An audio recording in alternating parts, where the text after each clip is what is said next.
Gipaundang na sa Coast Guard District Southeastern Mindanao sugod kagahapon Pebrero 18 ang search and retrieval operation alang sa mga missing nga sakay sa motorbangka nga MBCA Amihara nga na-report nga missing nitong Enero 19 ning tuiga. 15 kaadlaw ang ipakusgan sa Coast Guard District Southeastern Mindanao ang search and rescue efforts dayon laing 15 kaadlaw sa extended search and retrieval operations. Sulod sa usa ka bulan, tanang available surface, aerial ug coastal monitoring assets ang gideploy sa tibok designated search areas. Sa 16 kasakay sa nalunod nga motorbangka, usa lang ang survivor. Unom ang na-retrieve o kumpirmadong namatay, samtang siyampa ang walaig kita hangtod karon.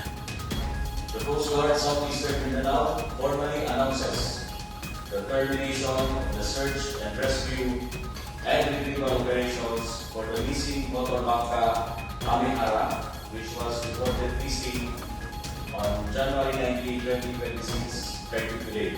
Gipasalamatan sa Coast Guard District Southeastern Mindanao ang mga ahensya sa gobyerno, personahe, volunteers o mga stakeholders nga mitabang sa misyon. No additional survivors were located. The operations were conducted in close coordination with the Office of Civil Defense and with the invaluable support of our partner agencies including the Naval Forces Eastern Mindanao, the Eastern Mindanao Command, the Philippine Air Force Tactical Operations Wing, Eastern Mindanao, the Philippine National Police Maritime Group, the Department of Social Welfare and Development, Department of Health, the National Bureau of Investigation, and the Department of Interior and Local Government, alongside local government units, volunteers, and maritime stakeholders.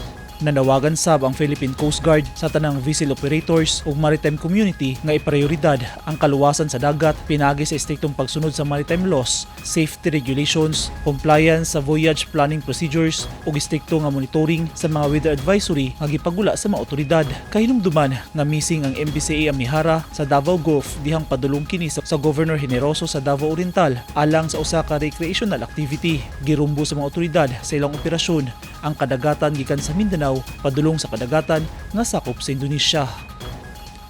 Eugene Hinutan, Newsline Philippines. Stay safe.